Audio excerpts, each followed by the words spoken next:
what's there? No attachment. Yes. Towards your own scientific field. Exactly.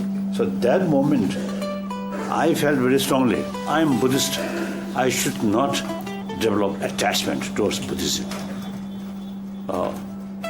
So, many occasions, I always telling that. I learned that from one Chilean great scientist. Now, so as far as that sort of advice or suggestion is concerned, I consider you as a guru, teacher, guru.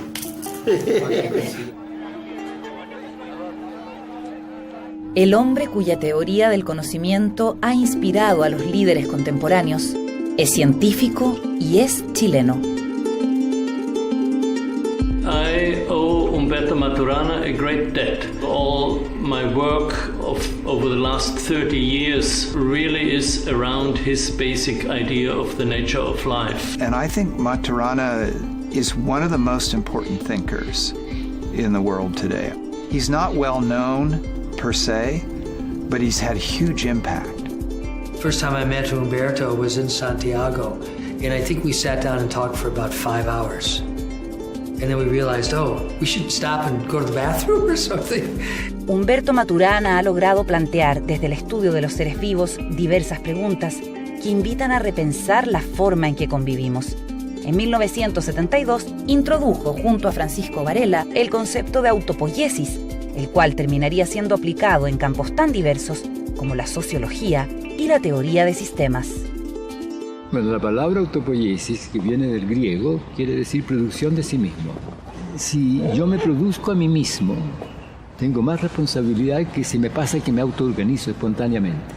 When I cut my finger, it heals. It heals by itself. How does a living organism do that? And genetics and molecular biology cannot answer these questions, has nothing to say. So in one sentence, autopoiesis says that a living system is a self-generating network within a boundary of its own making.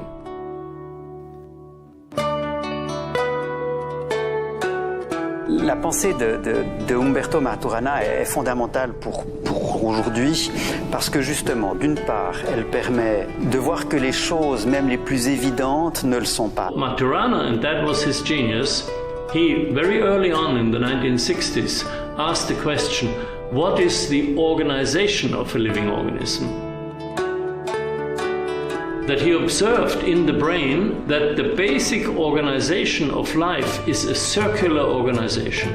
Because we think of our perception as being very individualistic.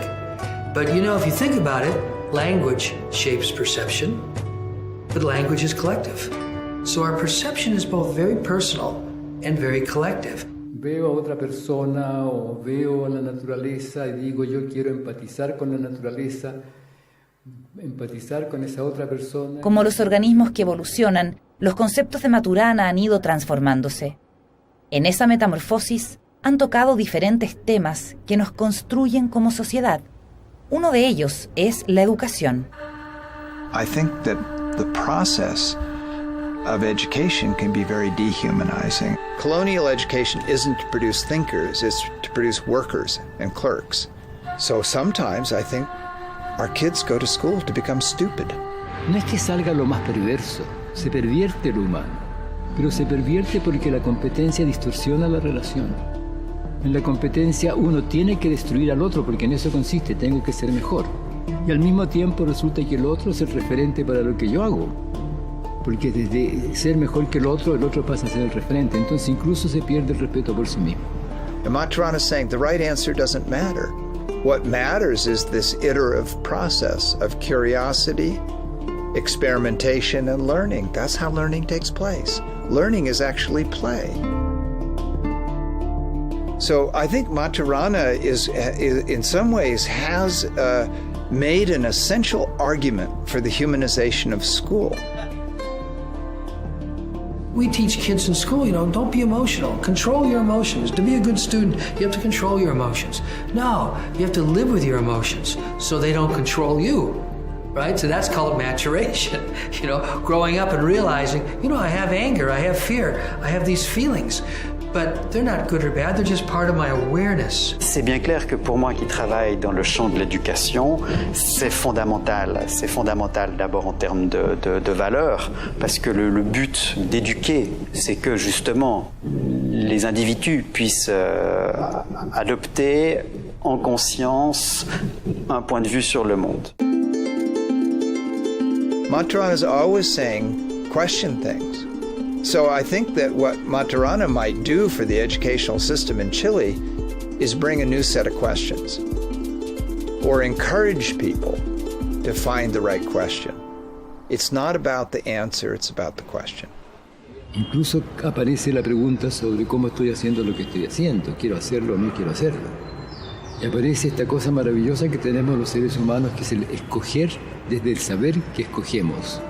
Hoy Maturana, desde Matrística, junto a su compañera Jimena Dávila, busca generar espacios que potencien y desarrollen las habilidades relacionales, trabajando para entender a la sociedad y sus procesos.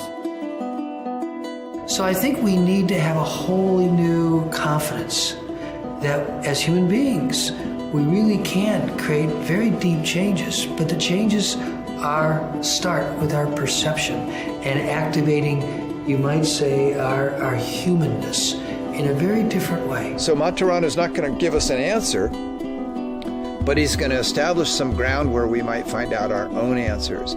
So I've taken his work to discover answers for my context. That's all.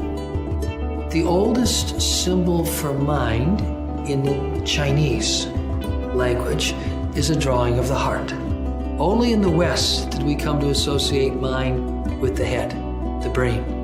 So I think Humberto is unique as a Western scientist because he's showing a way for a nature of science, a Western science, because Humberto is a Western scientist that also teaches us how to live as human beings. That's a remarkable heritage.